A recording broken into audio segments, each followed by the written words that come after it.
Assalamualaikum warahmatullahi wabarakatuh.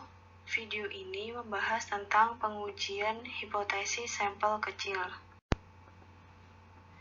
Sampel kecil dan ciri-ciri distribusi T-student. Pada kasus sampel kecil, N kurang dari 30, nilai standar defisiasi S berfluktuasi sangat besar, sehingga nilai uji Z tidak bersifat normal.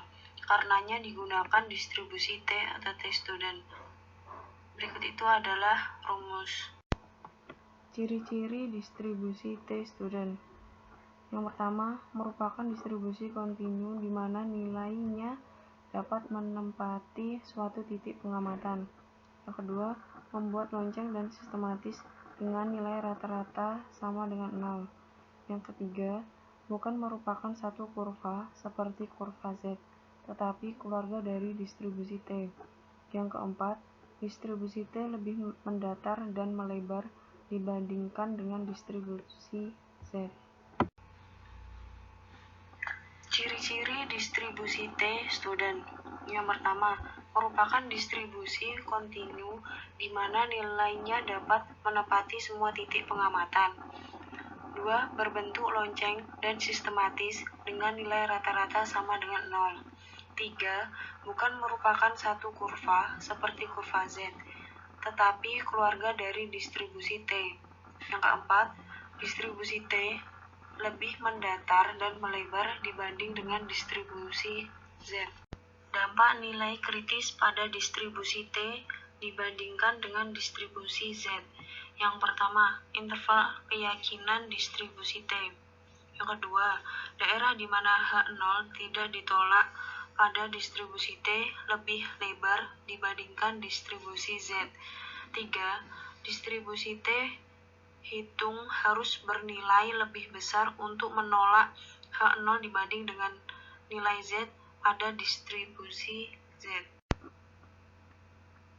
Menguji rata-rata hitung populasi.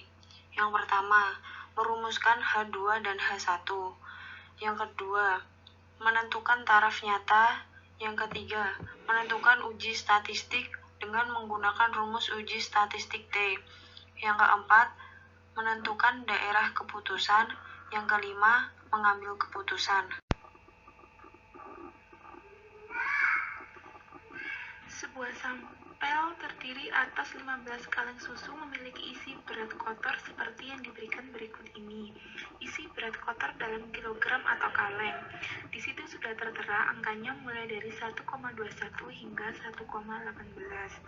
Jika digunakan taraf nyata 1%, dapatkah kita meyakini bahwa populasi cat dalam kaleng rata-rata memiliki berat kotor 1,2 kg per kaleng? Dengan alternatif tidak sama dengan, berikan evaluasi Anda. Penyelesaiannya diketahui N atau jumlah kaleng susu sama dengan 15. Dengan taraf nyata atau alfa sebesar 1% sama dengan 1,2. Sigma X atau jumlah rata-rata yaitu 18,13 diperoleh dari 1,21 hingga 1,18. Sigma X kuadrat yaitu hasil dari jumlah rata-rata dikuadratkan. Lalu jumlah rata-ratanya didapat 1,208 dari 18,13 dibagi 15 dari jumlah keseluruhan berat kotornya itu. Simpangan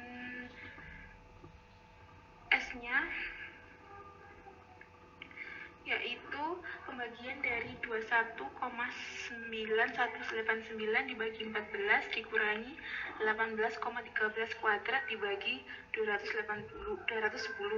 Hasilnya 0,02. Yang menentukan formulasi hipotesisnya, yaitu jika di situ dinyatakan alternatif tidak sama dengan, di sini berarti H0 sama dengan 1,2 atau H1 tidak sama dengan 1,2.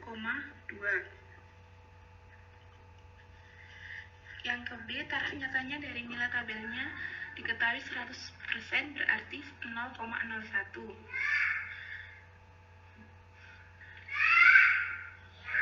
T, alfa atau tarif nyata dibagi 2 yaitu hasilnya 0,005 hasil dari 0,01 dibagi 2. Dengan DB 15 dikurangi 1 sama dengan 14. Jadi T-nya T 0,005,14 sama dengan 2,977. Yang ke C, kriteria pengujian. H0 diterima apabila 2,977 kurang dari T0 atau kurang dari min 2,977. H0 ditolak ketika T0 lebih besar dari 2,977 atau T0 kurang dari min 2,977. Yang D, uji statistik. Uji statistik yaitu diperoleh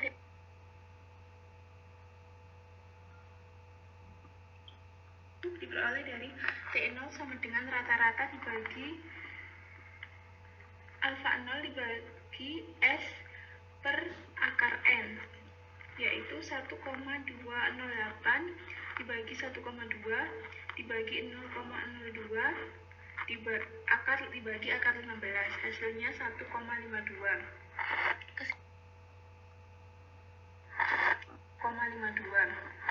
Kesimpulannya,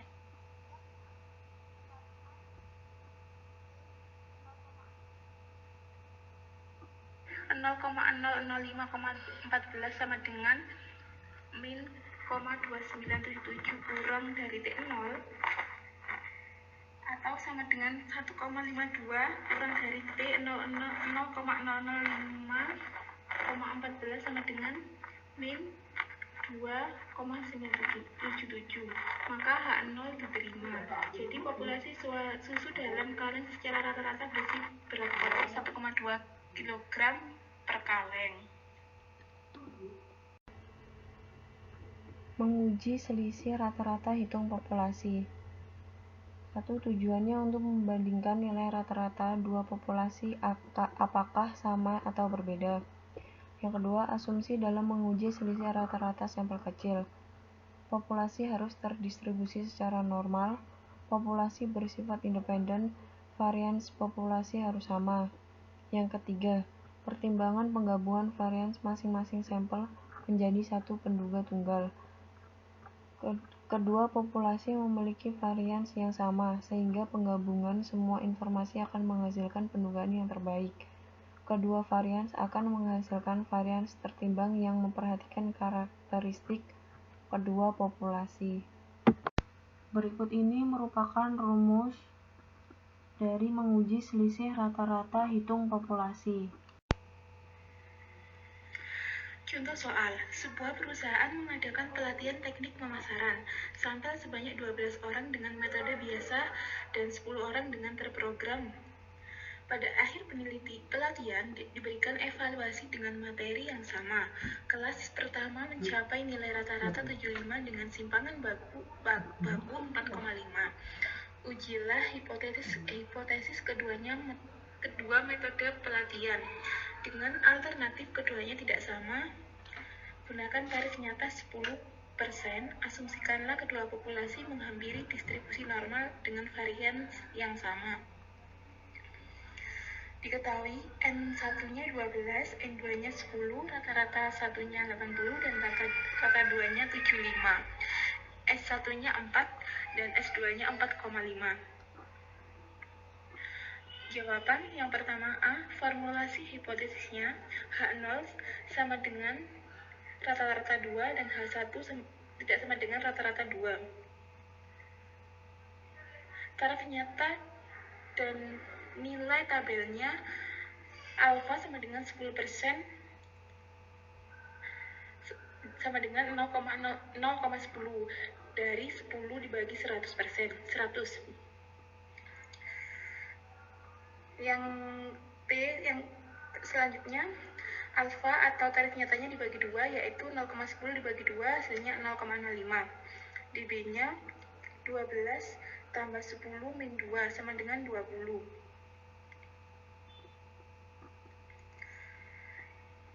T 0,05,20 sama dengan 1,725. Kriteria pengujian.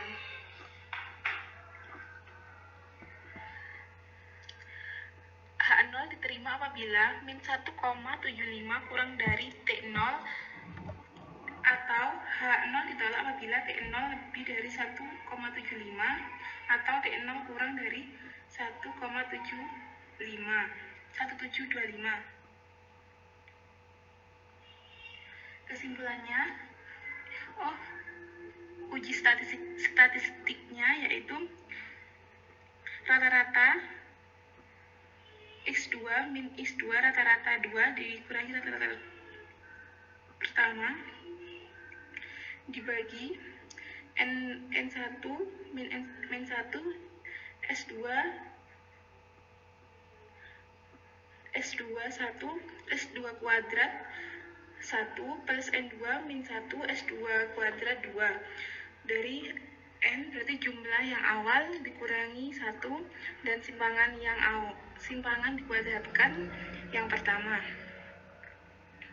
Begitupun seterusnya, N2 jumlah kedua dikurangi 1 dan S kuadrat yang kedua. Lalu rata-rata tersebut dibagi dengan jumlah dan simpangan tersebut dan menemukan hasil 2,76. Karena T0 sama dengan 2,76 lebih besar dari T 0,05,20 sama dengan 1,725, maka H ditolak. Jadi kedua metode yang digunakan dalam pelarian tidak sama hasilnya.